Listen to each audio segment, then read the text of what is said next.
Alam ko na masaya ka kahit simple at kasalang bayan lang ang magiging kasal nyo ni Daddy. Hindi naman po mahalaga kung simple o magarbo ang kasal. Ang mahalaga ang sinisimbolo nito kung bakit nagpapakasal ang dalawang tao. Dahil sa pag-ibig kaya nagpapakasal ang dalawang tao. Ganun na nga po, Lola Isay. Pag-ibig ang dahilan kung bakit namin gustong magpakasal ni Danny. Gaya ng sinabi ko sa mga kapatid mo, ang pag-aasawa hindi kanin na isusubo. At kapag napaso, basta na lang iluluwa. Kapag natali ka na, hindi ka na pwedeng umatras.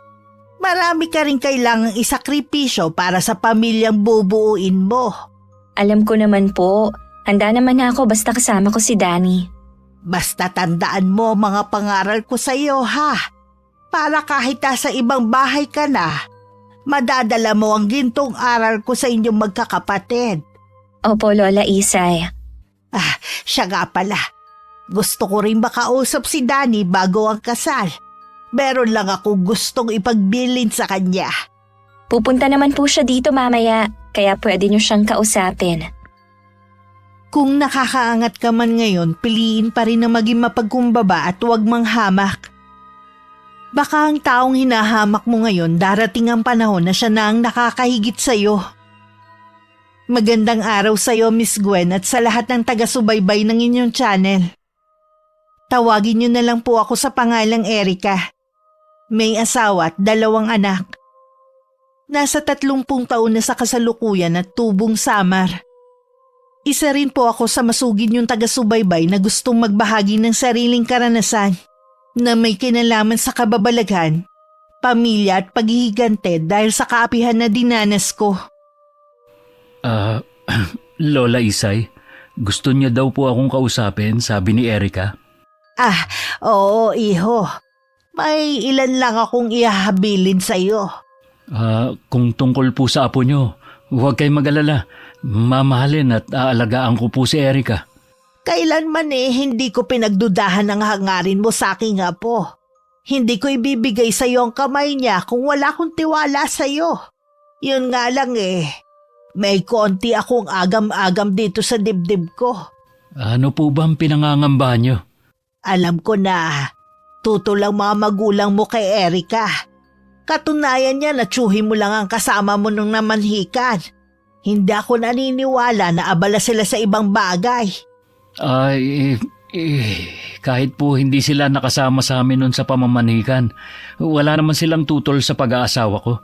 At saka, nasa hustong gulang na naman ako para magdesisyon. Gusto ko rin masiguro ang kapakanan ng apo ko sa pagtira sa bahay ninyo. May sarili po kaming bahay ni Erica. Katabi nga lang ng bahay ng mga magulang ko. Gusto ko rin po kasi na makakilos na maayos ang apo nyo kapag nandun na kami. Ayoko din kasing mailang siya. Salamat naman. Iniisip mo ang kapakanan ng apo ko. Ganon ko po kamahal si Erica. Marami po akong plano kapag magkasama na kami. Sana dumalaw kayo lagi dito sa bahay. Mamimiss ko si Erica dahil siya ang bunso sa 5 magkakapatid At 2 taon lang siya nung maulila sila sa mga magulang. Ako na nagpalaki sa kanya. Naiintindihan ko po na mangungulila kayo sa kanya. Huwag din kayo mag-alala. Lagi namin kayong dadalawin. Salamat, iho. Lubos ko nang ipagkakatiwala sa iyo ang aking apo. Pagkatapos ng kasal, dumiretso na kami sa bahay ng mga magulang ni Danny. Formal naman nila kaming binate at ganun din ang 3 niya nakababatang kapatid. Ang tatay ni Danny ay isang pulis at teacher naman sa high school ng kanyang ina. Hindi naman lingid sa akin na sa umpisa pa lang ayaw na ng nanay ng asawa ko sa akin. Inilihim ko lang yung kay Lola Isay. Dahil ayokong tumutol siya sa relasyon namin. Pasensya ka na kung ito lang muna maibibigay ko sa'yo, ha? Naiintindihan naman kita Mabuti nga kahit papano may matatawag tayong sarili nating bahay. Matatawag bang bahay ito? Kakapiraso lang. Wala tayong karapatang magreklamo dahil nakikitira lang tayo sa mga magulang mo. Mabuti nga binigyan pa tayo ng maliit na kwarto para kahit papaano, may privacy tayo. Huwag kang mag-alala. Bukas na bukas din, maghahanap ako ng trabaho para maumpisa na natin ang pag-iipon. Gusto ko rin sanang magtrabaho. Marami kang trabahong pwedeng pag-extrahan dito. Magtatanong ako sa mga kakilala ko. Hindi naman ako maarte sa trabaho basta marangal. Sandali nga lang pala. Naalala ko, wala pa pala tayong bigas. Manghihiram lang muna ako kay nanay. Kakabili lang ng isang kaban ni Itay nung isang araw. Marami silang bigas. O sige, mag-aayos lang ako ng mga gamit natin. Dahil plywood lang naman ang pagitan ng sala at ng kwarto namin sa bahay ng mga magulang ni Danny, ultimo mga yabag at mahinang ingay naririnig ko. Nakikiusap ang asawa ko na kung pwedeng makahiram sila ng ilang gatang ng bigas at ibabalik na lang kapag nagkatrabaho siya. Pero galit siyang sinagot ng nanay niya. Nahinto tuloy ako sa aking ginagawa. Aba, Danny, may asawa ka na ngayon. Dapat bago mo din nalang babaeng yan dito, meron ka nang nakahandang ipakakain sa kanya. Ngayon lang naman po alam niyo naman na nawalan ako ng trabaho kaya hindi ako nakapag-ipon. Pwes, hindi ko na problema kung wala kayong makain. Sana dinamihan nyo na ang kain sa kasal nyo para pag uwi nyo dito busog na kayong dalawa. Nay, bawal pong magutom si Erica. Alam niyo naman buntis siya Wala akong pakialam. Sana nagbaon siya ng bigas. Di ba magsasaka ang lola niya at ang mga kapatid niya? Nakikiusap naman po ako sa inyo, Nay. Nako, tigilan mo ako, Dali, ha? Pagod ako galing sa trabaho at marami pa akong gagawin. Huwag mong painitin ang ulo ko. Sige po, sa tindahan na lang muna kami uutang ng bigas.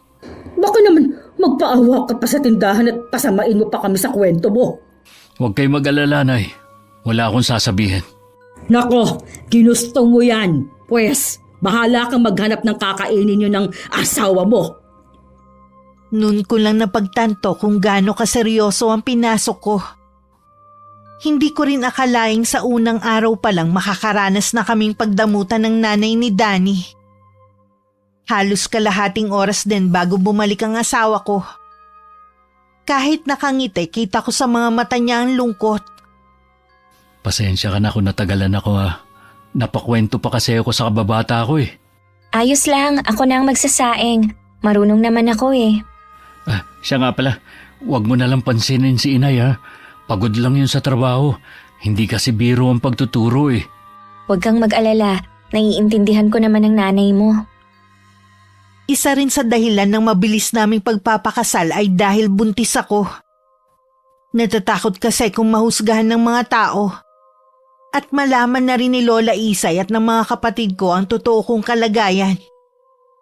Kaya kahit hindi pa kami handa lalo na sa pinansyal, pumayag na rin ako kahit sa kasalang bayan kami maikasal. Akala ko katulad ng mga kapatid ko ang magiging buhay ko sa pag-aasawa. Masaya at magiging magaan. Pero kabaliktaran pala ang magiging takbo ng buhay ko. Sana magkaroon ka na ng permanenteng trabaho, no? Para makabili na tayo ng TV. Kahit yung maliit lang. Pasensya ka na kung bawal tayong pumasok sa bahay nila nanay. Hindi ka tuloy makapanood ng TV. May awa ang Diyos. Makakaraos din tayo. Hindi ako nawawala ng pag-asa na aasenso din tayo. Hindi naman sa lahat ng oras lagi tayong hikaos. Lagi ko ngang ipinagdarasal na sana magkaroon ka na ng permanenteng trabaho. Nagtatanong nga ako lagi sa mga kakilala ko kung meron silang trabaho na pwede kong pasukan. Meron naman sana kaso lalayo naman ng lugar. Ayaw naman kitang iwan sa kalagayan mo. Ayoko rin naman na magkalayo tayo. Magtiyaga na lang tayo sa kung anong meron. Siya nga pala. Mas mabuti siguro kung titigil ka na sa pagiging labandera mo. Malaki na kasi ang tiyan mo baka mapano ka pa. Kaya ko pa naman Sayang din naman nakakaipon ako sa paglalaba ko. Nag-aalala lang kasi ako sa iyo. Kapag hindi ko na kaya, ako na mismo ang titigil. O sige, basta mag-iingat ka Oo naman. Oh, tumatawag yata ang nanay mo. Mukhang galit na naman ang tono ng boses niya. Mabuti pa, labasin na natin. Saktong paglabas namin ni Danny, lumabas naman sa may kusina ang biyanan ko. Hindi na naman maipinta ang mukha nito at salubong ang mga kilay. Matalim ang titig niya sa akin kaya bigla akong kinabahan. Erika! Totoo ba, ha? Yung sinabi mo kay Yoli na manugang kita, ha? Opo, nabanggit ko nga po kay Ma'am Yoli. Nasabi niya po kasi na co-teacher niya kayo. Ano pang sinabi mo sa kanya, ha? Ano pa? Yun lang naman po. Kahit kailan hindi ka nag-iisip. Palibhasa kasi, wala kang tinapos. Sana nung malaman mong kasamahan ko siya sa trabaho, nanahimik ka na lang. Ano naman po ba masama kung malaman ng katrabaho nyo na manugang nyo si Erika? Totoo naman. Isa ka pa! Pareho lang kayo Hindi mo malang inisip, Erika, ang sasabihin sa akin, ha? Alam ko na po kung bakit kayo nagagalit. Nahihiya kayo na labandera lang ang asawa ko. Natural! Alam ko namang ipagmalaki ko siya. Marangal naman ang trabaho ng asawa ko kumpara sa iba. Marangal na ba sa'yo ang ginagawa niya? Palibasa, pareho kayong gamunggo ang utak. Huwag nyo naman po kaming pagsalitaan ng ganyan. May damdamin din naman kami. Bakit? Totoo naman Kaya ka nga hindi nakatapos kasi mahingay ang ulo mo. Hindi ka katulad ng mga kapatid mong matatalino. Ikaw pa naman ang panganay pero binigo mo kami ng itay mo. Tingnan mo mga kapatid mo. Malayo ang mararating nila at ikaw habang buhay na lang extra sa trabaho. Napatungo na lang ako para hindi makita ng biyanan ko ang pagbagsak ng luha ko. Nang tingnan ko ang kamao ni Danny, mahigpit yun nakakuyog. Hanggang makaalis ang nanay niya, hindi na kami nagsalita pa. Para hindi na lang lumaki ang galit sa amin ng biyanan ko, hindi na lang ako naglabada kay Ma'am Yoli. Maganda sana dun dahil bukod sa mabait yun, pinapagamit pa niya ako ng washing machine para hindi ako mahirapan. Huwag ka namang inayang sa kikitain mo kay Ma'am Yoli. Okay na rin siguro yon para pumirmi ka na lang dito sa bahay. Magaan naman kasi ang paglalaba ko doon at saka mabait ang pamilya nila. Kesa naman magalit pa sa atin si inay. Bakit ganun ang nanay mo magsalita? Parang hindi ka naman niya anak. Kahit naman noon, iba na ang trato niya sa akin kumpara sa mga kapatid ko. Hindi ka man lang ba ipinagtatanggol ng tatay mo at mga kapatid mo? Takot ang mga kapatid ko kay inay, kaya sunod-sunuran lang din sila. Si Itay naman, kapag naririnig niyang pinagsasalitaan ako ng masama ni inay, pinagtatanggol naman niya ako. Kaya lang lagi naman siyang wala dito sa bahay. Nasasaktan din kasi ako kapag iniinsulto ka ng nanay mo. Sanay naman na ako Dapat masanay ka na rin. Nag-aalala tuloy ako na makalakihan ng anak natin ang trato sa atin ng inay mo. Malay mo, kapag lumabas na ang baby natin, magbago na si inay. Sabi kasi nila, ang panganay na apo daw ang mas minamahal ng lolo't lola. Sana nga ang anak natin ang magpapalambot sa puso ng inay mo. Konting tiis pa Magbabago din ang lahat. Basta kasama kita, lahat makakaya ko. Dahil naiinip at hindi naman ako sanay na walang ginagawa, naglako na lang ako ng mga gulay na tanim ng isa sa mga kapitbahay namin. Dahil sa kagustuhan kong makaubos ng paninda kung saan-saan ako nakakarating. Hanggang sa isang kakilala na naman ng biyanan ko ang naging suki ko, na naging dahilan na naman para magalit siya sa akin. Talaga bang inuubos mo ang pasensya ko, ha? Hindi ko po kayo maintindihan. May nagawa po ba akong mali? May gana ka pa talaga magtanong? Sino may sabi sa'yo na pwede ka maglako ng gulay at bentahan ng kakilala kong guro? Hindi ko naman po alam, Nay. Di bang sabi ko sa'yo, tigilan mo ng ginagawa mo? Kung gusto mong maglabandera at maglako ng gulay, dun mo yan gawin sa inyo. Basta't malayo dito! Nakikiusap naman po ako sa inyo. Huwag niyo naman akong pagbawalan. Malapit na po akong mga anak at kailangan namin ng pera. Hindi pa naman pala kayo handa. Bakit ka nagpabuntis agad sa anak ko? Baka akala mo may mahihita ka sa amin dahil magandang propesyon namin mag-asawa. Mahal po namin ni Danny ang isa't isa. Mahal ba ka mo? Bakit napapakain ba kayo ng pagmamahal na yan, ha? Naniniwala po kami na balang araw makakaraos din kami. Kailan pa? Ha? O itong isaksak mo sa kukote mo, Erika, ha? Kahit kailan, Wala kayong aasahan sa aming mag-asawa. Ang kinikita namin ay sapat lang para mabuhay kami at mapag-aral ang 3 naming anak. Mula nang magsama po kami, hindi naman kami umasa sa inyo. Nagsusumikap po kami sa sarili naming paraan. Aba dapat lang! Sinasabi ko lang ito para malinaw sa'yo. Nang makaalis ang biyanan ko, tsaka ako humagulgol ng iyak.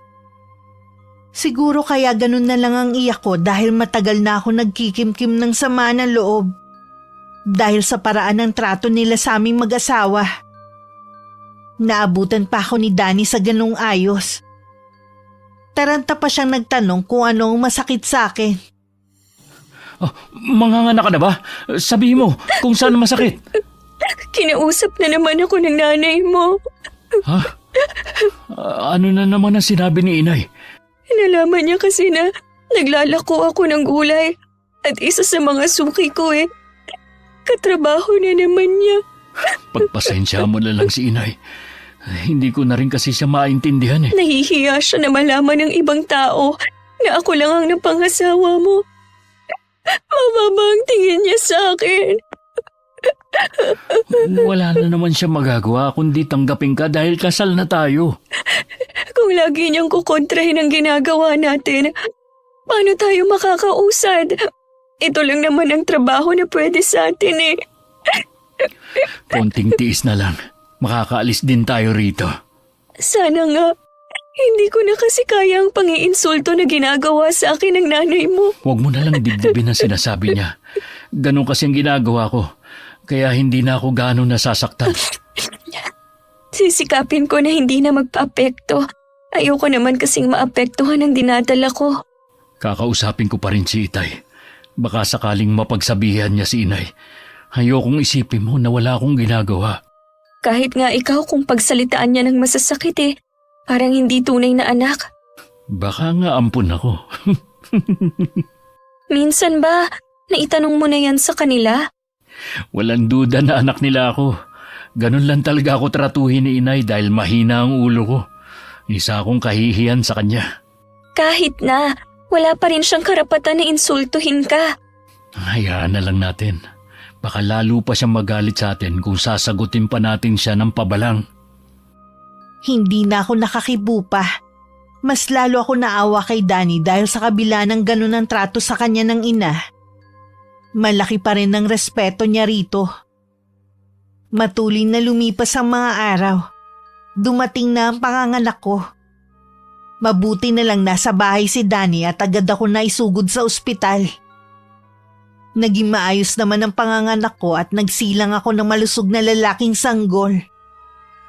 Yun nga lang walang pamilya niya ang dumalaw kundi pamilya ko lang. Hindi na naman sila nag-usisa pa nang sabihin ni Danny na abala lang sila.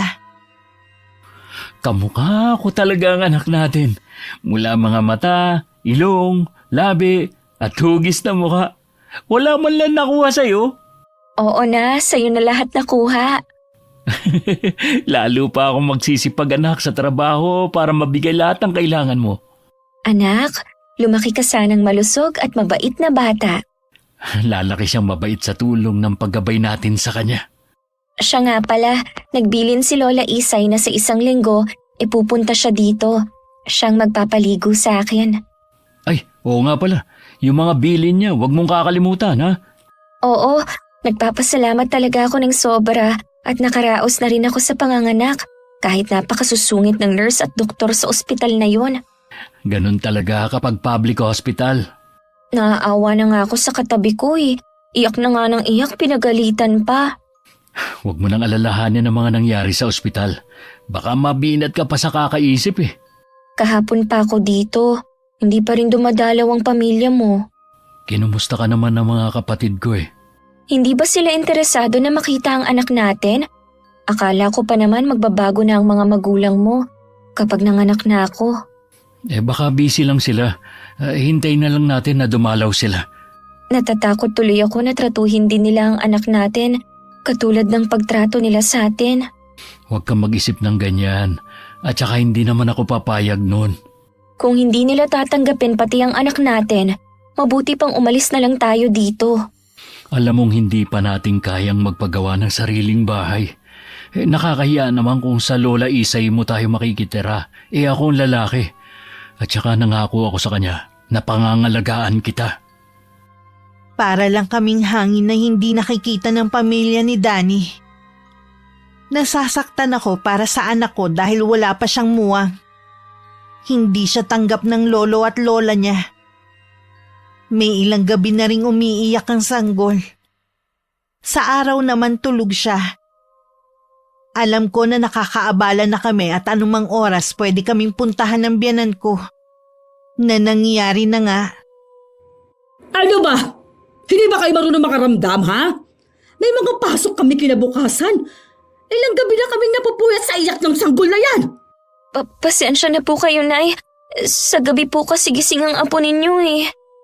Gawan mo ng paraan na kahit gising yan, hindi makakaistorbo sa mga kapitbahay. Talibasa kasi kayo eh. Walang iniintindi. Nay, intindihin niyo naman. Sanggol pa lang si Baby Francis. Hindi pa naman niya alam na nakakaistorbo siya eh. Kaya nga kayong mga magulang ang gumawa ng paraan para mapatahan ang anak ninyo. Bukas po, ipapacheck up namin ang bata. Baka kasi may dinaramdam.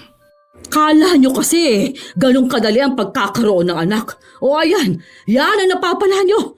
Pati kami dinamay ninyo. Nay naman, kung magsalita kayo parang hindi niyo apo ang anak namin. Sinabi ko bang hindi? Minsan kasi hindi niyo man lang sinilip ang anak namin dito. Tapos pupunta lang kayo para magreklamo. Uunahin pa ba namin na silipin yung anak ninyo may mga trabaho kami? Pwede naman namin gawin sa ibang araw. Hindi naman yata kayo aalis dito. Sige po, Nay. Gagawa na lang po namin ng paraan para hindi na makaistorbo sa inyo si Baby Francis. Pasensya na po talaga, ha? Siguraduhin nyo lang na hindi naiiyak yan, ha? Opo, Nay. Mabuti naman umalis na ang inay mo. Kanina pa rin ako nagpipigil ng iyak eh. Sumusobra na siya. Wala pang muwang ang anak natin, pero nakakaranas na siya ng pang-aapi sa pamilya mo. Patawarin mo ako, Erica. Akala ko kasi magbabago na si inay kapag nakita niya ang anak natin. Ni ayaw nga nilang silipin man lang. Paano pa nila makikita? Magsisikap pa akong maigi para makaalis na tayo rito. Ilalayo ko na kayo sa lugar na ito. Mabuti pa nga, Danny. Hindi ko na rin kasi kayang pakisamahan ng pamilya mo. Nang dumating si Lola Isay, sinabi ko laging umiiyak ang anak ko sa gabi. Meron siyang ibinigay sa akin na langis para ipahid ko sa tiyan ng anak ko tuwing gabi. Nagpausok din sa buong paligid ng bahay namin ng lola ko.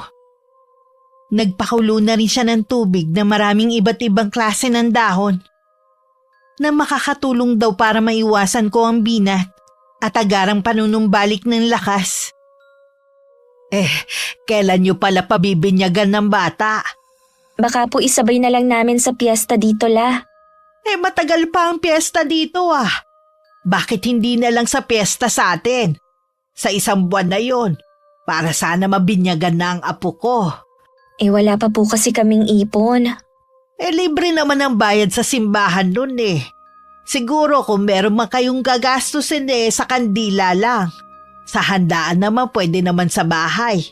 Pwede na rin siguro na isang pares ng ninong at ninang na lang ang kunin ninyo. Sige po, Lola, sasabihin ko po kay Danny. Sa totoo lang po, gusto ko na rin pabinyagan ng anak namin para mabawasan ang pag-iyak niya sa gabi. Ano nga pala ang sabi ng lolo at lola ni Francis?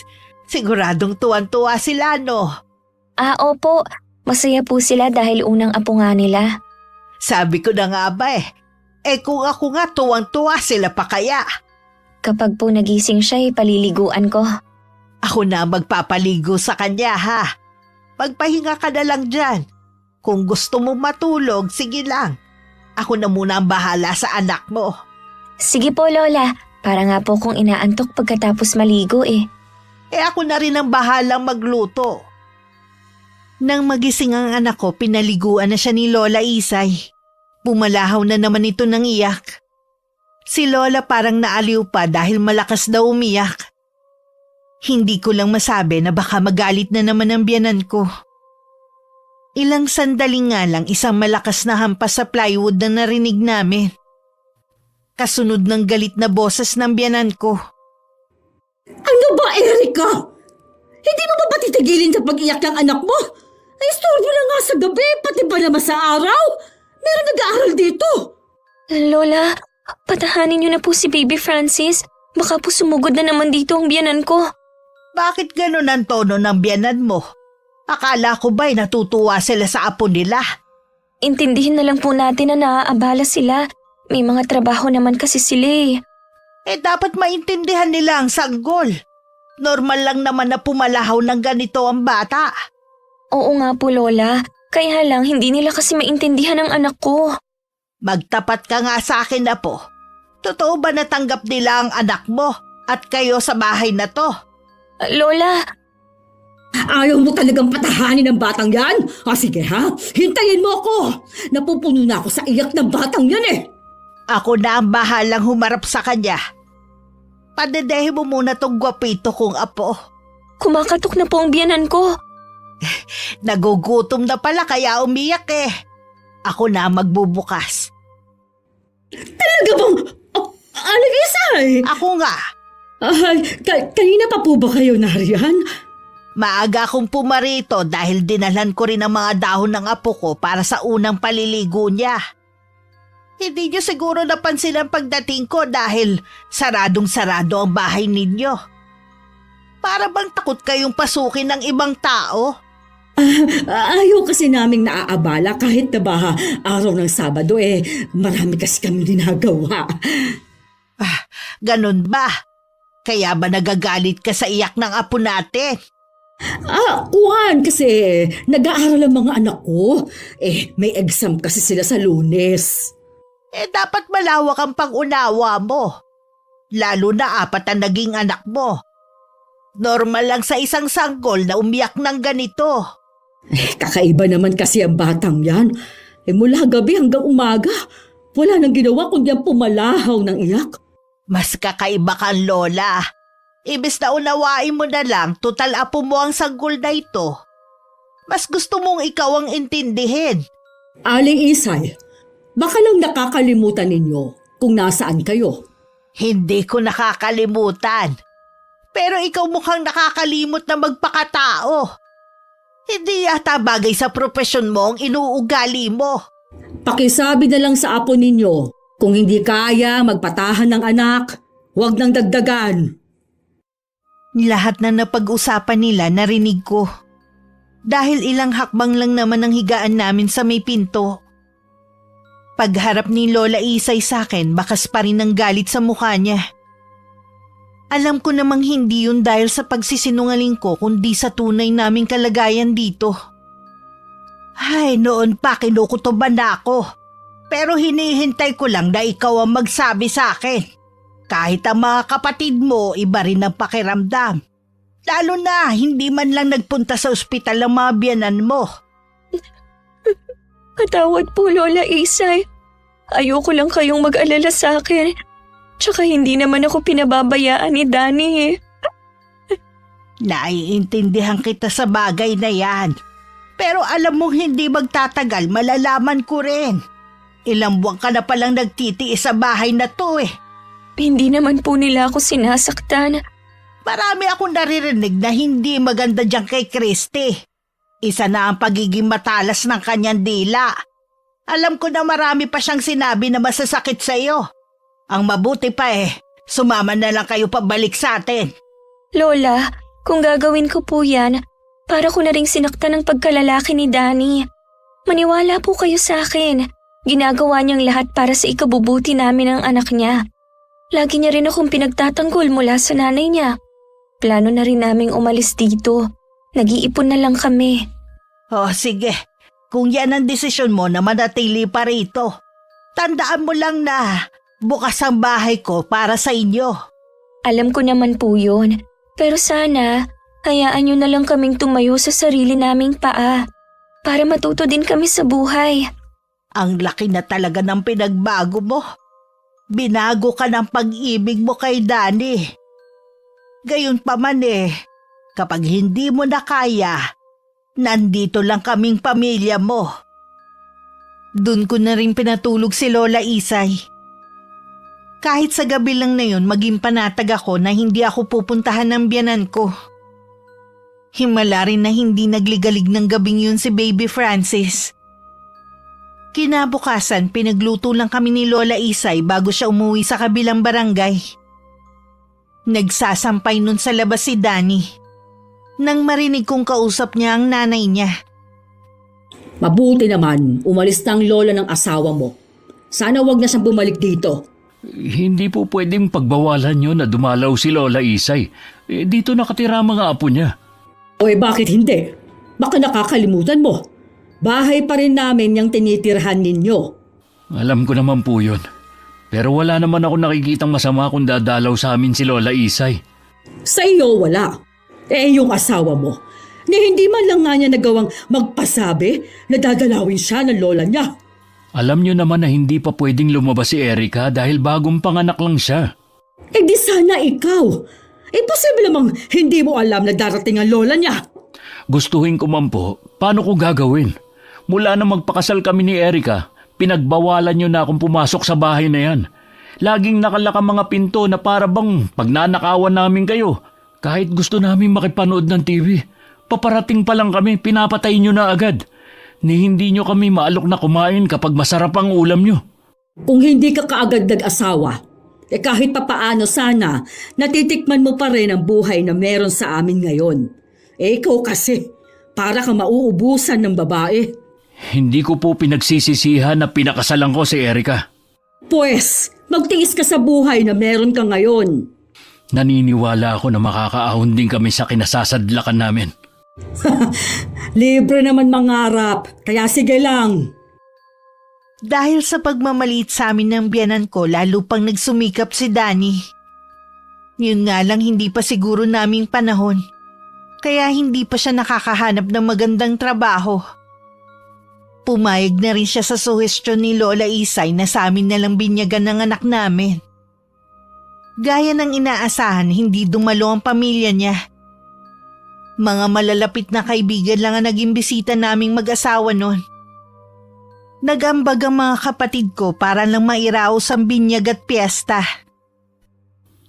Sa wakas, nabinyagan na rin ang anak natin. Salamat kay Lola Isay at sa mga kapatid mo. Naiintindihan naman nila ang sitwasyon natin kaya nga sila na ang nagpresenta eh. Matigas talaga ang puso ng mga magulang ko. Hindi talaga sila nagpunta sa binyag kahit sinabihan ko na. Kahit si Itay. Naimpluwensyahan na rin ni Inay. Ang mga kapatid ko naman naiintindihan ko sila na hindi nila kayang suwayin ang mga magulang namin. Wala na tayong magagawa kung hindi nila matatanggap ang apo nila. Ang mahalaga, nire-respeto pa rin natin sila kahit na hindi maganda ang ginagawa nila sa atin. Nagpapasalamat nga ako sa iyo dahil mahaba ang pasensya mo sa kanila. Kahit maaga kaming naulila ng mga kapatid ko, hindi naman nagkulang ng pangaral sa amin si Lola Isay. Kita naman sa inyo kung gaano kayo kababait na magkakapatid. Kaya huwag ka nang malungkot kung wala man iisa sa pamilya mo ang dumalo. Buo naman ang pamilya ko na pamilya mo na rin. Pagkatapos ng binyag, mas lalo pang lumayo ang loob sa amin ng pamilya ni Danny.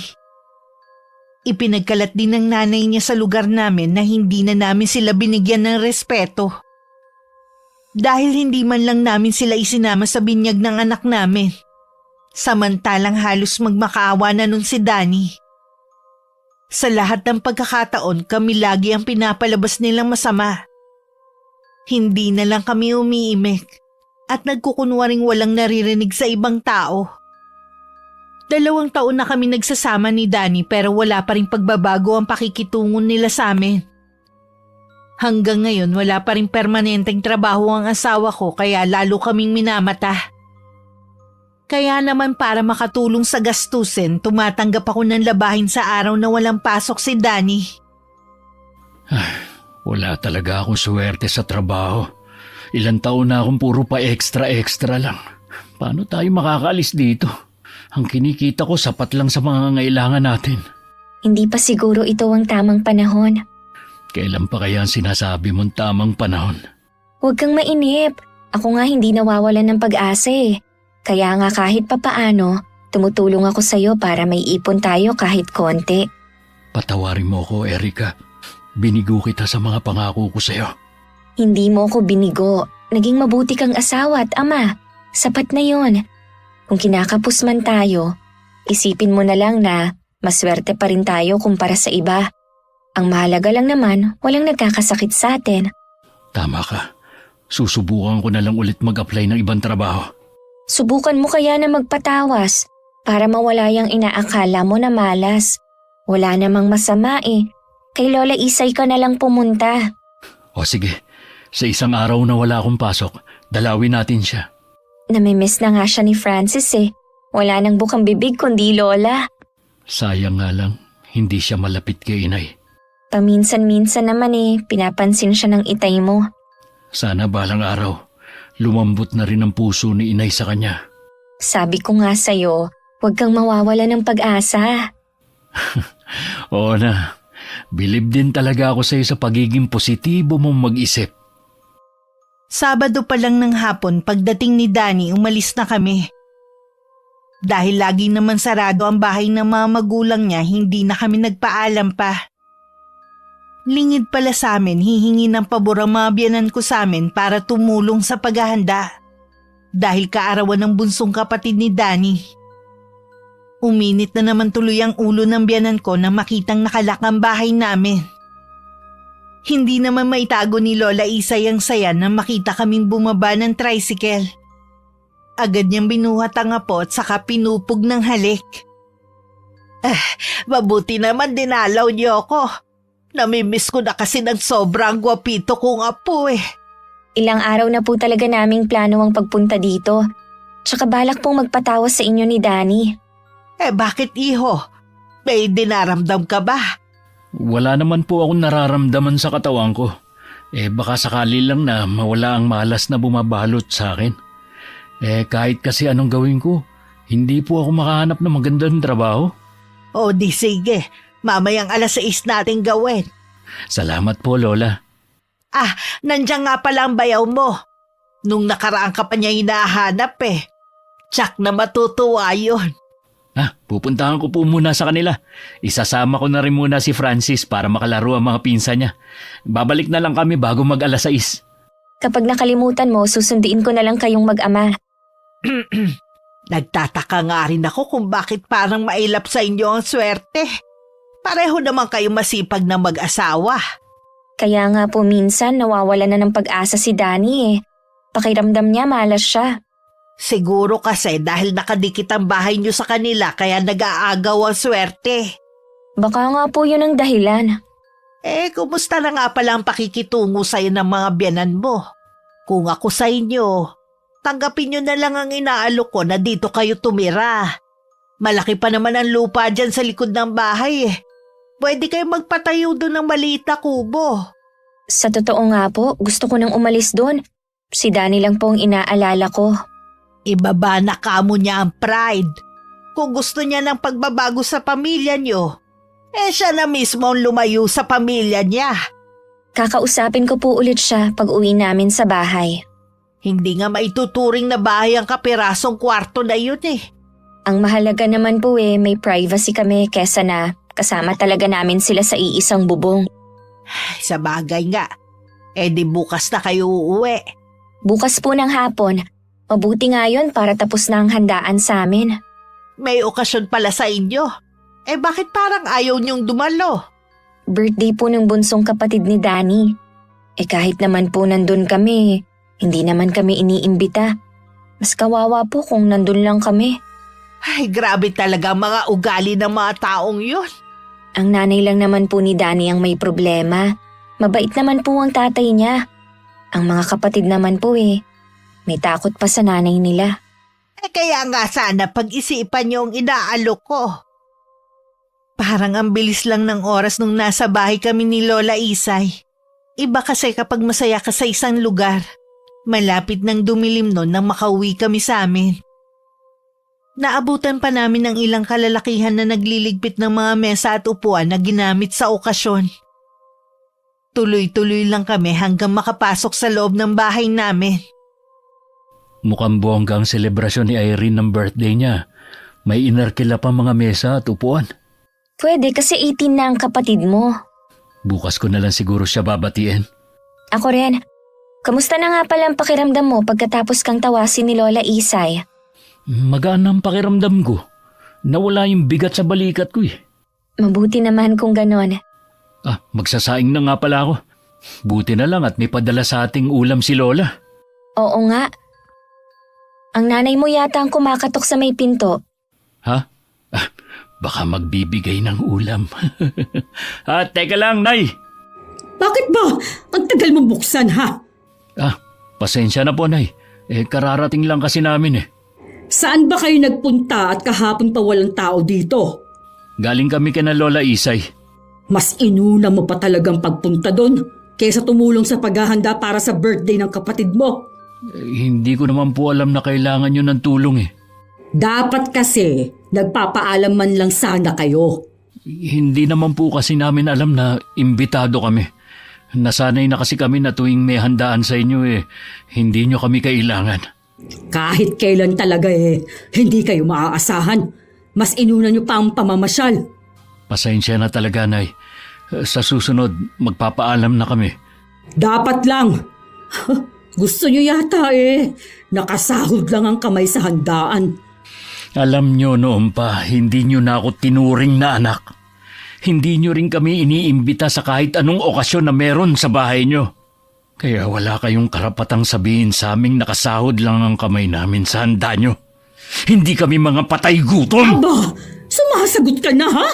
Dapat nga noon pa Malaki lang ang respeto ko sa inyo bilang magulang. Pero sumusobra na kayo. Wala kang karapatan na pagsalitaan ako ng ganyan dahil anak lang kita. Kung hindi mo na kaya ang mga sinasabi ko, lumayos kayo sa pamamahay ko. Balang araw aalis kami rito. Huwag kayo mainip.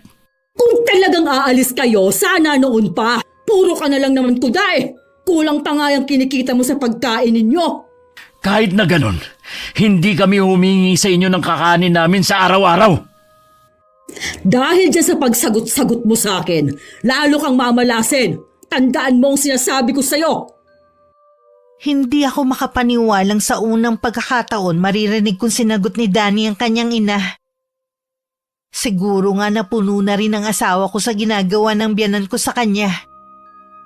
Nang sumunod na araw kahit katanghaliang tapat nagpaparinig ang biyanan ko na wala daw kaming kwentang tao. Walang utang na loob at mamalasin daw kami habang buhay. Kahit may sarili kaming tirahan, wala namang kaming privacy. Tanggapin na lang natin ang inaalok ni Lola Isay. Huwag ka mag-alala. Tatapusin ko lang ang trabaho ko dito sa malapit sa atin. Tapos aalis na tayo rito. Mabuti naman na tauhan ka na rin. Hindi ko na rin kasi kaya ang ginagawa ni Inay sa atin. Nakakababa na masyado ng pagkatao. Tanggapin na lang siguro natin na hindi na siya magbabago pa. Baka kapag nawala tayo rito, sa kanya maisip na mahalaga rin pala ako sa kanya bilang anak niya. Sana nga isang araw siya naman ang matauhan. Huwag na lang kayong masyadong maglalabas ng bahay para hindi kayo mapag-initan, ha? Oo, huwag ka rin masyadong mag-isip. Konting panahon na lang matatapos na ang pagtitiis natin. Mabuti na lang wala tayong gamit. Hindi tayo mahihirapan sa paglilipat. Wala naman tayong paglalagyan kasi dito. At saka hindi nga tayo pinayagan na bumili ng gamit dahil tataas daw ang bill natin. Kapag nakaalis na tayo, kahit paunti-unti makakapagpundar na rin tayo.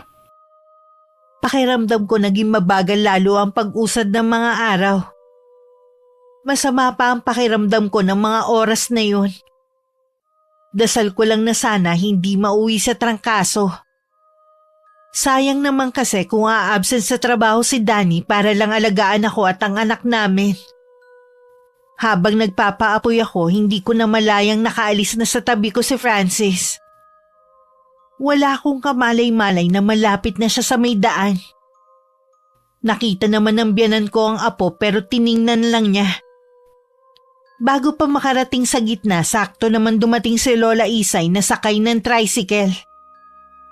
Nahagip pa ng paningin niya ang pagtalikod ng biyanan ko. Mabuti, walang masamang nangyari sa'yo, anak. Ano ba kasi ang ginagawa mo? Isa na nga lang yung anak mo hindi mo pa mabantayan. Paano kung hindi ako dumating? Baka kung napaano na ang apo ko. Nasa tabi ko lang siya kanina eh. Hindi ko po namalayan na wala na siya. Kanina pa po kasi ako parang wala sa sarili dahil sa sama ng pakiramdam. Mukha ka nga may sakit. Pabuti pa magpahinga ka na lang. Ay, sobrang init naman dito sa loob ng bahay niyo. Pabuti nakakatulog kayo sa tanghali. Kaya nga po napilitan ng gumawa ng duyan dito sa labas si Danny para dito kami tumambay na mag-ina. Wala na ba kayong electric fan kahit yung maliit lang? Wala po la, tsaka bawal po kami bumili ng gamit. Pinagbawalan kayo ng biyanan mo? Ganun na nga po, para wala ng gulo, sumunod na lang po kami. Ay, sumusobra na talaga ang babaeng yon. Wala talagang pakialam sa inyo. Kahit man lang sana sa apo niya. Mapapahamak na nga ang bata sa harapan niya ni hindi man lang takbuhin. Ano pong ibig niyong sabihin? Kanina nung dumating ako, nasa labas din si Christy. Wala talaga siyang pagmamahal sa apo niya. Kung hindi pa kayo aalis dito, baka mas lalong mapahamak ang anak mo rito.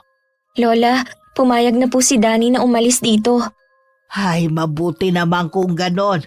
Kailan kayo lilipat? Tatapusin lang po niya yung trabaho na malapit dito. Rekomenda kasi siya ng kaibigan niya, kaya nahihiya siya na basta na lang umalis. May maganda rin pala akong balita sa'yo. Hiring daw sa pinapasukan ng kuya mo. Pwedeng pumasok doon si Danny. Kaya kapag lumipat kayo, may trabaho na naghihintay sa kanya. Talaga po? Ito na siguro ang swerte namin. May palagay kasi ko na. Kaya hindi rin makapaghanap ng maayos na trabaho si Danny dahil pinipigilan ng nanay niya. Totoo po yun. Minsan kasi narinig ko na may kausap ang biyanan ko. Sinasabi niya na kahit anong mangyari, huwag tatanggapin sa trabaho ang anak. Hayaan lang daw na maghirap sa pa-extra-extrang trabaho. Hindi ko nga po masabi hanggang ngayon sa asawa ko eh. Sobra na talaga ang kasamaan niya. Imbes na tulungan niya na umasenso ang anak, hinahatak pa niya pababa. Ayaw po sa akin ang biyanan ko, kaya siguro nadadamay na lang si Danny sa galit niya. Hindi sapat na dahilan yun. May anak na kayo ni Danny, dapat lang tanggapin ka na niya. Sinabi ko na nga po na tanggapin na lang namin na hindi na magbabago ang nanay niya. Mamaya nga pala, hihilutin kita para gumaan ang pakiramdam mo. Salamat po Lola, dumating kayo ah. Nung dumating si Danny, agad kong ibinalita ang sinabi ni Lola Isay. Kahit bakas ang pagod kanina, bigla na lang umaliwalas ang mukha nito dahil sa sinabi ko. Sinarili ko na lang din ang nangyari na muntik ng ikapahamak ng anak namin. Ayoko na rin kasing dagdagan ng sama ng loob niya sa kanyang ina. Excited na ako sa trabahong kasama ang kuya mo. Susubukan ko rin magpaalam sa amo ko na kung pwede, hanggang ngayong linggo na lang ako sa kanya. Sana payagan ka at huwag mo muna palang babanggitin kahit kanino ang plano natin ha. Yun ang bili ni Lola Isay para daw hindi mausog ang swerteng parating sa atin. Meron din pala akong sasabihin sa'yo. Ano naman ang sasabihin mo? Dumaan kaninang lunch break si Itay sa trabaho ko. Nilibre nga niya ako ng tanghalian eh. Di mabuti. Siguro masarap ang inulam mo kanina. Oo, siya kasing pumili ng ulam namin eh.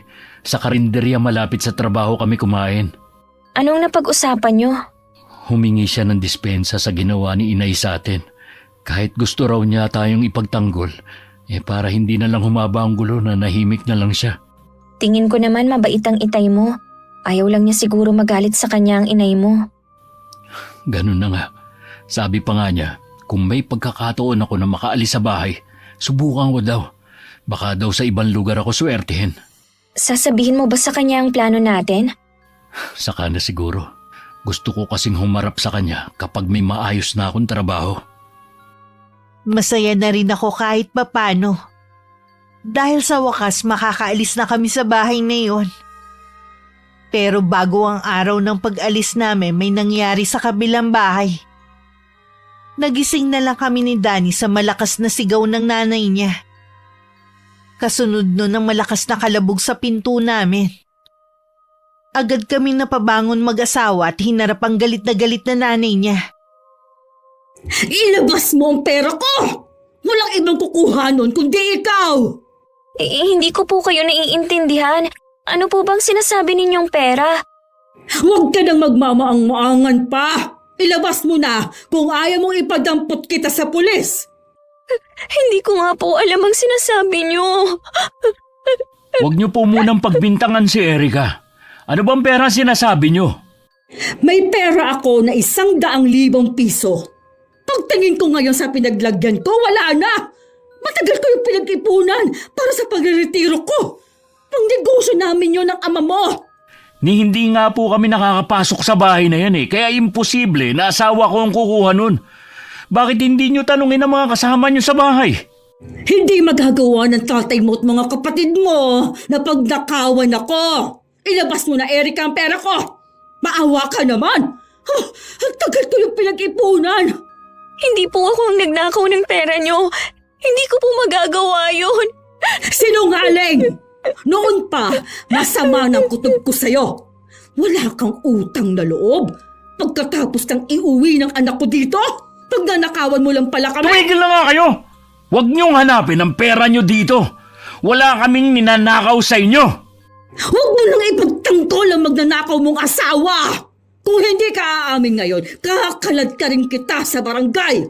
Tingnan ko lang kung hindi ka umamin. Umalis na kayo. Bago ko makalimutang nanay ko kayo. Isa ka pa!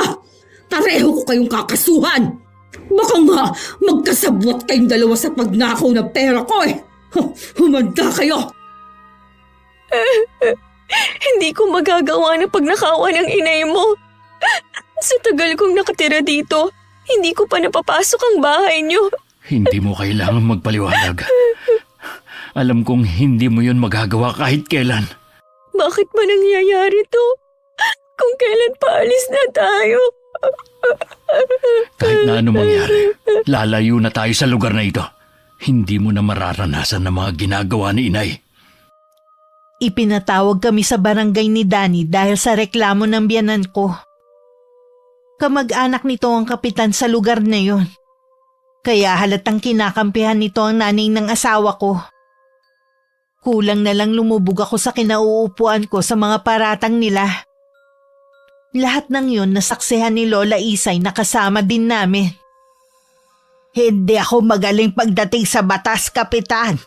Pero sa nakikita kong pagtatanong at pamimilit ninyong pag-amin ng apo ko, halata na meron kayong kinikilingan. Kaya nga po nandito tayo para malaman ang katotohanan at magkasundo ang dalawang panig.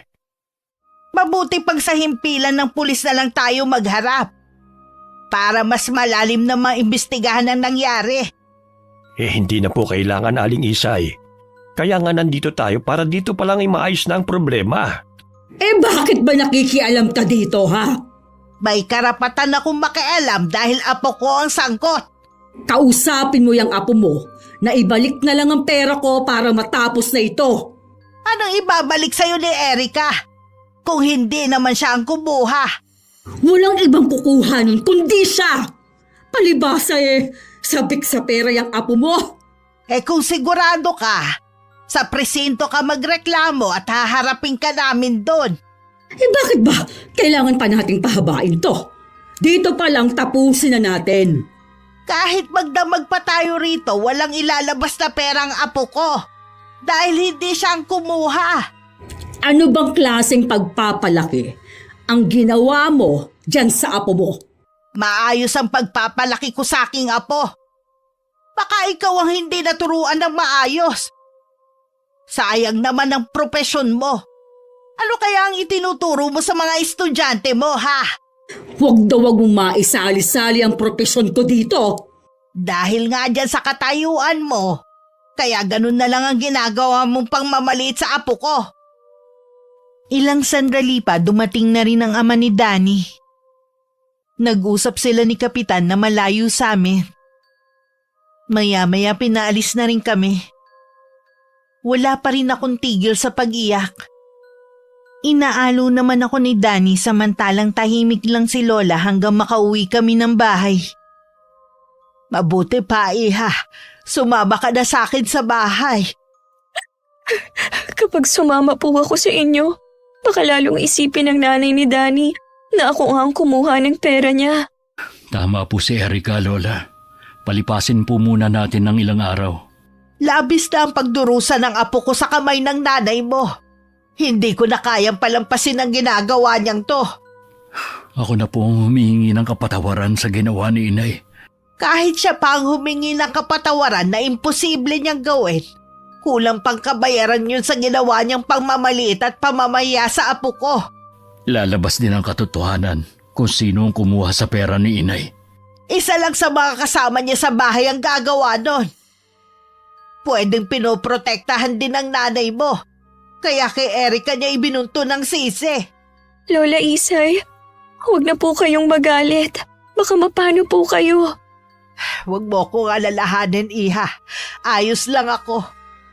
Kung wala nga lang akong inaasikaso sa atin dito muna ako sa inyo. Siya nga pala. Hayaan nyo na lang muna ang anak nyo sa kapatid mo. Naaalagaan naman siya dun Mabuti pa nga po, La. Ayoko din kasi siyang maapektuhan sa nangyayari sa amin ng papa niya. Tumahang ka na, Apo. Maayos din ang problemang to. Opo, Lola. O paano? Aalis na ako, ha? Mag-iingat kayo rito. Hindi na itinuloy ng biyanan ko ang reklamo laban sa akin. Pero nag-iwan naman yun na matinding trauma sa akin at kahihiyan. Tuwing lalabas kasi ako ng bahay namin, maririnig ang mga bulong-bulungan ng mga tao tungkol sa akin. Mas matindi pa siguro ang kahihiyan na inabot ko kaysa ang makulong. Hindi rin natuloy ang plano naming araw ng pag-alis para palamigin muna ang sitwasyon. Ayaw kasi naming lumabas na parang may tinatakasan kami. Hindi na rin pumapasok nun sa trabaho si Danny para masamahan niya ako. Nag-aalala kasi siya na baka may gawin na masama sa akin ng nanay niya.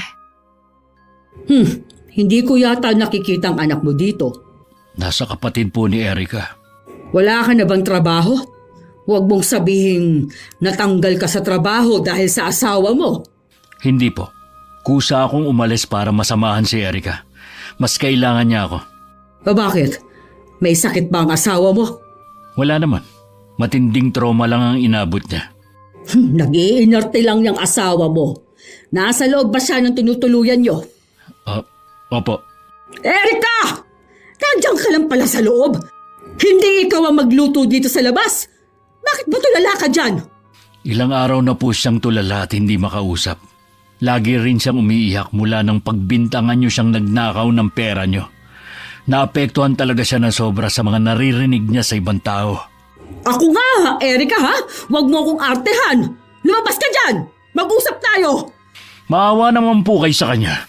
Dahil sa inyo, kaya siya nagkakaganyan. Bakit hindi mo siya dali sa doktor para malaman ang sakit niya? Wala akong sapat na pera. Bala kong iuwi na lang siya sa bahay nila. Kina Lola Isay, mas maalaga siya doon. Kailangan ko rin kasi magtrabaho. Kailan mo ba siya balak iuwi sa lola niya? Ikaw ba dito titira o sasama na rin? Sasama na rin ako. Kung nasaan ang pamilya ko, dapat nandun din ako. Alam ba ng tatay mo ang balak mong pag-alis? Opo, sinabi ko na sa kanya ang plano ko. Alam rin niya ang kalagayan ni Erica. Kahit siya nagpayo na ilayo ko muna dito ang asawa ko. Sa tingin ko, baka umaarte lang yung asawa mo para hindi na ako magalit sa kanya. Ganyan na nga po ang kalagayan ng asawa ko. Iniisip niyo pa rin na umaarte siya? Alam niyo kung gaano kamahal ni Erica ang anak namin. 2 linggo nang hindi niya nakikita pero hindi man lang niya hinahanap. Ganyan bang umaarte? O sige, sana bumuti ng lagay na kapag inuwi mo siya sa kanila. Yan lang ba sasabihin niyo? Ano bang inaasahan mo na sasabihin ko, ha? Dahil po sa inyo kaya nagkaganyan siya. Huwag mo kong sisihin. Ako ang biktima dito dahil nawalan ako ng pera. Hindi niyo nga nagawang mapatunayan na asawa kong kumuha eh. Kahit ano pang gawin mong pagtatanggol dyan sa asawa mo, buo ang paniniwala ko na siya ang kumuha. Ay sana po, hindi nyo pagsisihan ang ginawa nyong to sa asawa ko. Kinabukasan, dumating si Lola Isay at ang isa ko pang kapatid na may-ari ng tricycle na sasakyan namin. Nakikita ko naman ang nangyayari pero hindi ko alam kung bakit hindi ko gustong magsalita. Nakakaramdam kasi ako ng takot na baka may masabi akong mali. Nakasakay na kami nun sa tricycle at hinihintay na lang si Lola Isay na sumakay na rin. Kasalukuyan siya nakikipag-usap sa biyanan ko. Kung inaakala mo na nakaligtas ka na sa ginawa mo sa apo ko, nagkakamali ka. Alam kong walang batas para sa mga katulad mo. Pero ako mismo ang magpaparusa sa'yo. Ang lakas naman ng loob mong pagbantaan ako sa mismong pamamahay ko. Hindi to pagbabanta. Gagawin ko to para maipaghiganti ko lang ang nangyari sa apo ko. Sige nga. Ano ang gagawin mo sa akin? Mas matindi pa sa inaakala mo. Yung nanaisin mo na lang mamatay kesa maranasan ng matinding sakit. Ang mabuti pa umalis na kayo. Kung ano-ano na kasing sinasabi mo Para ka na ring apo mo, nasisiraan na ng bait. Mag-iingat ka sa lahat ng binibitiwang mong salita. Baka bumalik sa'yo.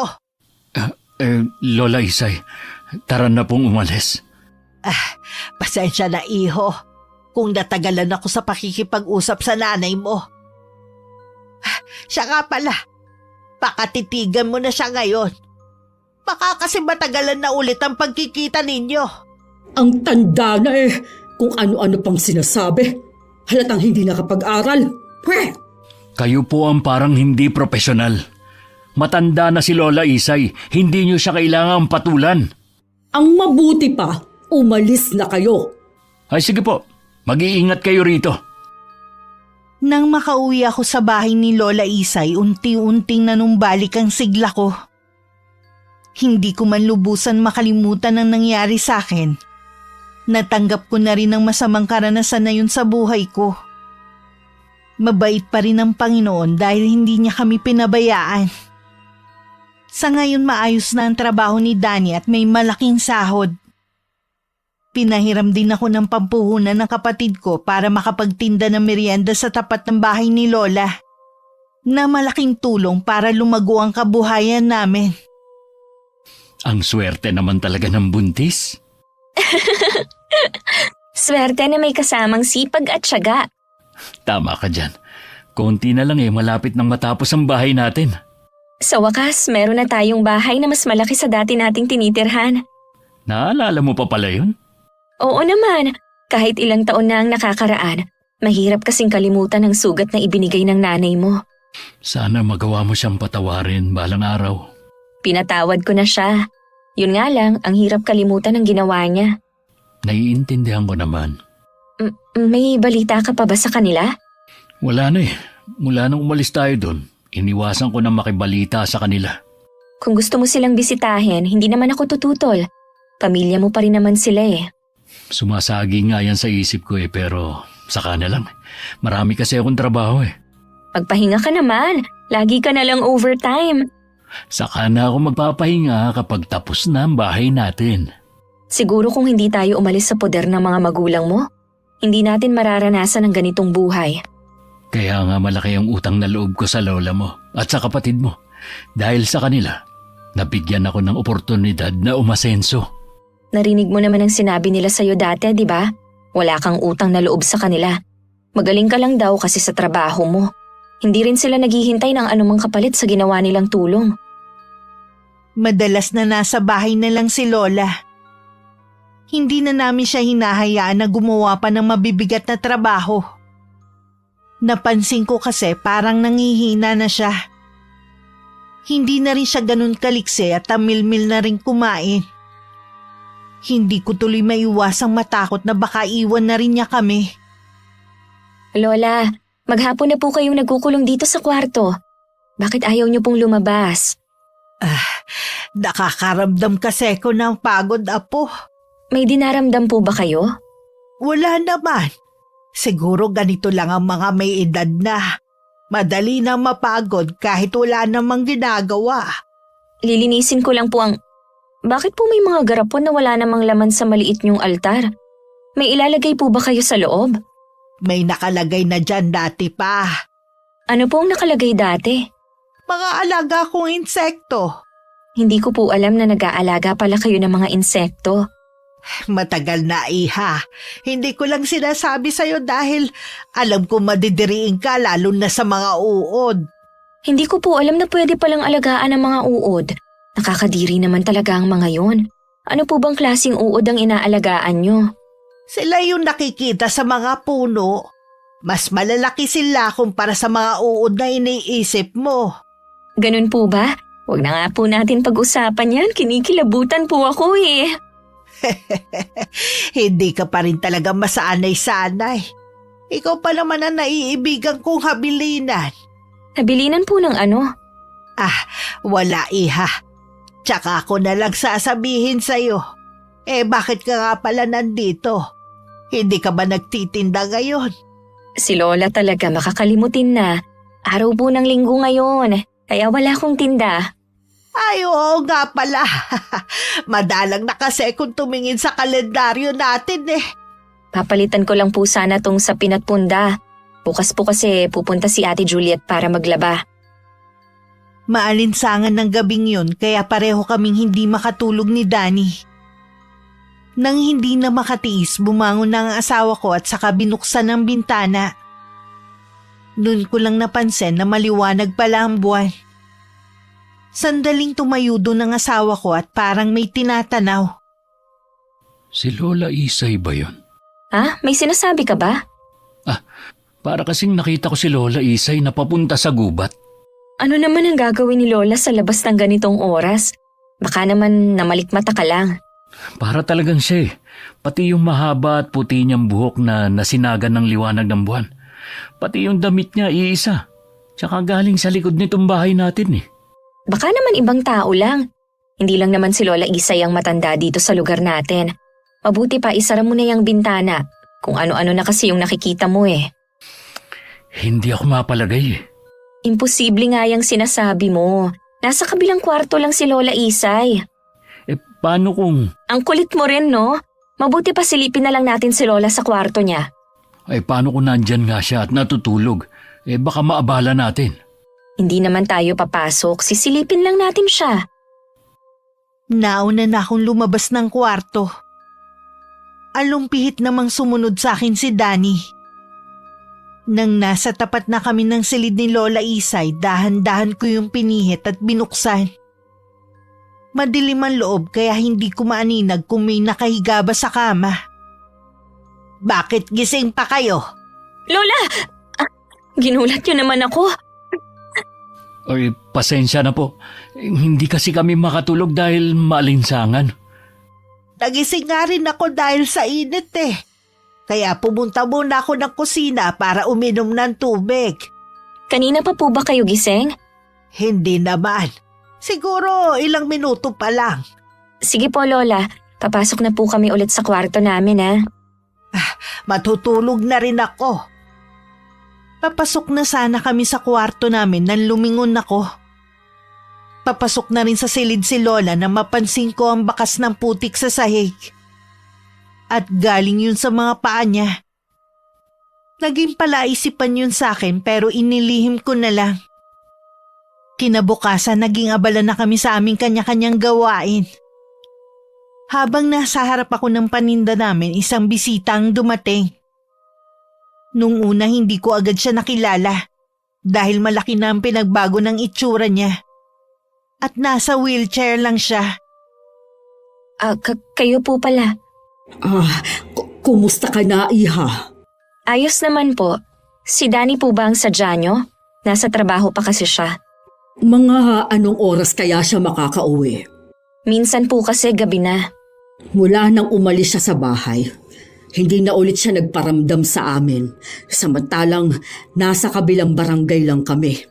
Sasabihin ko na lang po sa kanya na galing kayo dito. Papadalawin ko rin po siya sa inyo. Pakiusap lang, Iha. Pakisabi sa kanya na kailangan ko siyang makausap. Nakikita mo naman siguro ang kalagayan ko. Kailangan ko kasi ang tulong niya. Kung hindi niyo po mamasamain, anong nangyari sa inyo? May sakit ba kayo? Mahirap ipaliwanag ang sakit ko. Kay Danny ko na lang siguro sasabihin at bahala na siyang magsabi sa'yo. Sige po. Baka may gusto po kayo na inumin o merienda kaya. Hindi na, Iha. Bawal pa kasi akong kumain ng mga pagkain, lalo na sa ibang bahay. Okay po. Kahit hindi na nagparamdam sa amin si Danny, marami naman kaming nabalitaan na magagandang nangyayari sa inyo. Katulad ng pagkakaroon ng bahay. Dahil po sa sipag at tiyaga, kaya natupad ang mga pangarap namin. Hindi rin kami tumigil sa pagdadasal. Ganun ba? Yun pala ang sikreto nyo. Hindi ako sigurado pero kinakitaan ko ng pagsisisi ang biyanan ko ng mga sandaling yun. Bago umalis, sinulyapan pa niya ang halos patapos na naming bahay na ipinagagawa. Pagdating ni Danny, sinabi ko sa kanya ang pagpunta ng nanay niya. Ha? Talaga? Ano daw ang kailangan niya? Hindi sinabi Basta hindi maganda ang lagay niya. Palagay ko malala na ang sakit niya. Ano pa napag-usapan niyo? Mula nung umalis ka daw, hindi ka na nagparamdam sa kanila. Ayos lang ba sa'yo kung pupuntahan ko siya? Oo naman, para malaman mo din ang kalagayan niya. Kahit ano man ang nangyari noon, nanay mo pa rin siya. Bukas ko na lang siguro siya pupuntahan. Gusto mo ba sumama? Sa ibang pagkakataon na lang, tingin ko kailangan niyo munang makapag-usap ng sarilinan ng nanay mo. Siguro nga. Sana lang hindi ganun kalubhan sakit niya. Habang nag-uusap pala kami ni Danny, hindi namin namalayang dumating pala si Lola at narinig na pinag-uusapan namin ng biyanan ko. Tama ba ang narinig ko na pumunta dito si Christy? Opo Lola, hinahanap niya si Danny. May lakas pa talaga ng loob siyang pumunta rito. Alam ko po na hanggang ngayon galit pa rin kayo sa kanya. Pero Lola, may sakit na po ngayon ang ina ni Danny. Sa tingin mo dahil may sakit na siya ngayon mabubura na nun ang ginawa niya? Nagdudusa na po siya ngayon. Siguro po sapat na yun. Alam ko sa kabila ng nangyayari sa kanya, hindi pa rin niya pinagsisisihan ang mga ginawa. Nagkatinginan na lang kami ni Danny. Hindi na rin naman umimik si Lola. Kinabukasan, maagang umalis ang asawa ko para dalawin ng ina. Pagdating niya sa kanila, nadatnan niya ang ama na malaki na rin ang itinanda. Kita sa mukha nito na masaya na makita siya. Matapos ang maiksing batian, dinala na siya nito sa silid kung nasa ng ina. Salamat naman. Dinalaw mo ko. Nabanggit po ni Erica na galing kayo sa bahay kahapon. Akala ko hindi niya sasabihin sa'yo. Hindi ganun si Erica. Kumusta na kayo? Malala na ako, Danny. Baka nga araw na lang ang itatagal ko. Ubos na ang lahat ng pera namin ng ama mo sa pagpapagamot sa akin. Hanggang ngayon, hindi pa rin ako gumagaling. Nasaan nga pala mga kapatid ko? Hindi ba sila tumulong sa inyo? Mga wala ring utang na loob ang mga kapatid mo. Pagkatapos ng lahat ng ginawa ko sa kanila, ito pa ang mapapala ko sa kanila. Tinalikuran na nila kami ng itay mo. Nagkanya-kanya na sila. At hindi ko alam kung nasa na sila ngayon. Dadaling ko na po kayo sa ospital. Hindi na iyo. Wala na rin namang mangyayari. Isa pa, hindi doktor ang makakagamot sa akin. Ano pong ibig niyo sabihin? Nung wala na kaming pera, sinubukan naming lumapit sa albularyo. Ang sabi nung tumingin sa akin, hindi bang karaniwan ang sakit ko dahil mula ito sa sumpa ng taong nagagalit sa akin. May bumabarang sa akin. Bakit hindi kayo nagpagamot sa albularyo? Sinubukan niya pero masyadong malakas ang taong nasa likod ng nangyayaring ito sa akin. Ano pa po ba ang dapat gawin? Gagaling daw ako kung kusang magpapatawad ang tao na yon. Sino po kaya may kagagawa nito sa inyo? 2 tao lang ang naiisip ko na pwedeng gumawa nito sa akin. Ang maglolang Isay at Erika. Imposible po ang sinasabi nyo.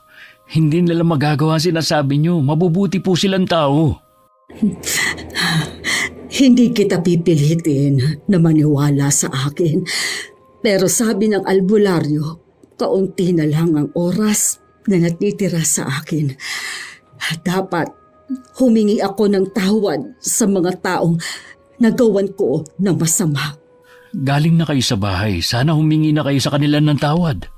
Gusto ko sana. Kaya lang nauunahan ako ng hiya. Kung talagang gusto nyong gumaling, kakalimutan nyo ang hiya. Matuto kayong ibaba ang sarili nyo. Hindi sila lalapit sa inyo, lalo na kayo ang may kasalanan sa kanila. Mabait ang maglola. Sa kanila ko naranasan kung paano magkaroon ng pamilya. Alam ko, nagalit ka sa akin dahil sa ginawa ko. Siguro, mali nga ang paglapit ko sa iyo. Hindi mo ako matutulungan. Wala po akong magagawa para sa inyo kundi ang samahan kayo sa kanila. Mahina na ako, iho. Ihingi mo na lang ako ng tawad sa kanila. Nay, Siya nga pala, umamin ang bunso mong kapatid na si Irene na siya ang kumuha ng pera ko. sabi ko na kasama nyo lang sa bahay ang kukuha nun. Sige na. Baka hinihintay ka na ng asawa mo. Ayos lang naman ako kung iwan mo na ako. Sanay na naman kami ng itay mo na kami lang. Aalis po ako. Pero babalik din ako. Dismayado si Danny sa nalaman. At sa pagmamatigas pa rin ng ina na ibaba nito ang pride. Pagdating sa bahay, sinabi niya ang kalagayan ng ina at ang kagustuhan nitong manatili hanggang sa huling sandali nito. Okay lang naman kung dun ka muna sa inyo para masamahan mo si inay. Nauunawaan naman kita. Siya nga pala. Umamin na raw si Irene na siya ang kumuha ng pera ng inay noon. Mabuti naman at naliwanagan na tayong lahat. Ako na ang humihingi sa inyo ng tawad sa mga nagawa ng nanay ko. Napatawad ko na ang inay mo noon pa. Sa dami ng biyayang dumating sa buhay natin, wala nang puwang sa akin ng galit. Si Lola Isay kaya? Galit pa rin kaya siya sa nanay ko? Hindi ko alam pero nung nakausap ko siya, sabi ko patawarin na niya ang inay mo. Hindi siya sumasagot. Pero alam ko na patawad na niya ito. Sana nga. Ano nga bang sakit ng inay mo? Wala siyang sakit, Erika. Sabi ng albularyo na tumingin sa kanya, may bumabarang daw sa kanya. Ha? Kaya pala ganun ang itsura niya. Tanging pagpapatawad mula sa taong gumawa nito sa kanya ang magpapagaling sa kanya. Danny, huwag mong isipin na kami ni Lola ang pinaghihinalaan ng nanay mo. Ganun na nga. Pero ang sabi ko, malabong kayo. Wala lang talagang mapagbintangan si inay. Masyado rin siyang nagmamatigas. Kahit gaano pa ang galit ng Lola, hindi niya magagawang manakit ng kapwa niya. Alam ko naman yun. Gusto ko sanang humingi ng tawad sa inyo ang inay, bago man lang siya mamaalam. Hayaan mo na kung ayaw niya. Pakisabi sa kanya na pinapatawad ko na siya at hiling ko pa na sana gumaling na siya. Salamat. Siguradong matutuwa si inay. Gagaan kahit papano ang kanyang dinadala. Nalulungkot din ako para sa biyanan ko. Masyado pa siyang bata para mawala sa mundo. Hindi ko na rin sinabi kay Danny na kapag barang bihira na nakakaligtas. Dahil mas mabagsik yun kaysa sa kulam. Kahit mapatawad pa ang nanay niya, walang katiyakan na mababawi pa ang sumpa. Dahil siguradong nasa loob ng katawan ng biyanan ko ang mga insekto na ginamit sa barang.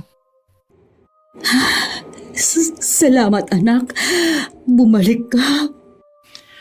Sinabi ko naman sa inyo, di ba, na babalik ako? Pinapasabi po pala ni Erika na umaasa siya na gagaling kayo. Napakabait niya talaga. Sayang, hindi ko siya binigyan ng pagkakataon na mapalapit sa akin. Pasensya na po kayo kung hindi ko siya kasama. Nakita niyo naman po na malaki na ang tiyan niya at nag-aasikaso pa siya ng negosyo namin. Naiintindihan ko naman. Masaya na ako na kahit isa lang sa mga anak ko narito sa tabi ko. Nabanggit nga po ni Itay na hindi pa rin niya nakukontak ang mga kapatid ko. Hayaan na lang natin sila. Basta, wag mo kong iiwan. Hindi ko na alam kung anong nangyayari sa loob ng katawan ko, pero alam ko na merong gumagalaw sa tiyan ko. Magpakatatag po kayo. Alang-alang sa amin ni Itay. Hindi ko na kaya. Oras na lang ang natitira sa akin. Tinapat na ako ng albularyo kanina. Gusto ko pa sanang bumawi sa inyo eh. Kaya ko nang ibigay sa inyo lahat ng hilingin niyo. Hindi. Ibigay mo na lang sa pamilya mo. Sa kanila ka na lang bumawi. Habang lumalalim ang gabi, hindi na rin makausap ang biyanan ko. Dumating na rin ang 3 pang kapatid ni Danny. Lahat sila nag-iiyakan habang nakapaligid sa kanilang ina, na nakatuon na lang sa kisame ang mga mata. Hindi nila nasisiguro kung naririnig pa ba sila nito. Ilang sandali pa maririnig sa 4 na sulok ng silid na yon ang malakas na tili at iyakan. Bigla kasing lumaki ang tiyan ng biyanan ko at pumutok yun. Tsaka lumabas mula doon ang iba't ibang uri ng insekto. Maging sa mga mata, tenga, ilong at bibig, lumabas naman ang mga alupihan na lalong nagpatili sa mga babaeng kapatid ni Danny.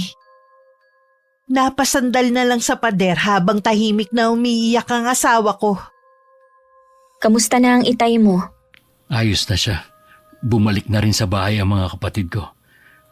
Sabi pala niya, kung pwede na dalawin natin siya. Gusto niya kasi na makabawi sa apo niya. Oo naman, kapag wala kang pasok, pumunta tayo doon. Siguradong matutuwa si Itay. Lalo na kapag lumabas na ang bunso nating anak. Sabi rin ng mga kapatid ko, gusto rin nilang makasama ang pamangkin nila. Mabuti naman tanggap na nila kami. Matagal na kayong tanggap. Yun nga lang, hindi nila masuway si inay noon. Siya nga pala, ikaw na lang muna ang bahala kay Francis ha. Dadalhin ko lang to kay Lola Isay. Ilang araw na kasi siyang walang ganang kumain eh. O sige, pupuntahan ko lang ang anak natin. Napasukan ko si Lola na nakatayo sa harapan ng bintana at parang may tinatanaw. Inilapag ko muna ang dala kong mangkok na may lamang sopas. Lola Isay, ano po ang tinatanaw niyo dyan? Gusto ko lang tanawin ang buong paligid para hindi ko makalimutan. Dala ko na po ang sopas ninyo. Kumain po muna kayo. Bumalik na pala ang mga alaga ko. Ano pong alaga? Tingnan mo ang mga garapon sa altar. Paano po nagkaroon ng mga insekto sa loob ng mga garapon? Ang lalaki naman ng mga uod na yan. Dapat Lola, tinatapon nyo na yan eh. Hindi ko sila pwedeng itapon, iha. Mga alaga ko sila. Malaki ang naitulong nila sa akin. Naiiling na lang ako nang makita kong kinakausapan niya ang mga yon. May hinala din na nabuo sa isip ko pero pilit ko yung inaalis sa isipan ko. Ilang araw muna ang pinalipas ko bago ko naisipang tanungin si Lola. Pero hindi na siya makausap ng matino. Para na siya nag-uulyanin at nag-iisip bata. Hanggang sa kasalukuyan hindi na bumalik sa sariling katinuan si Lola Isay. Kaya ang mga tanong sa isip ko hindi pa rin nabibigyan ng kasagutan. O magkakaroon pa ba ng kasagutan? Sa karanasan ko ito, may makikilala ka talagang mga tao na hanggang sa huling sandali ng buhay nila, hindi magagawang magpakumbaba sa mga tao na gawa nila ng masama. Gaya ng biyanan ko. Ang mahalaga nagawa ko siyang patawarin. At laging ipinagdarasal ang katahimikan ng kanyang kaluluwa. Hanggang dito na lang, Miss Gwen, ang aking kwento. Maraming salamat. Wakas. Alam ko na masaya ka kahit simple at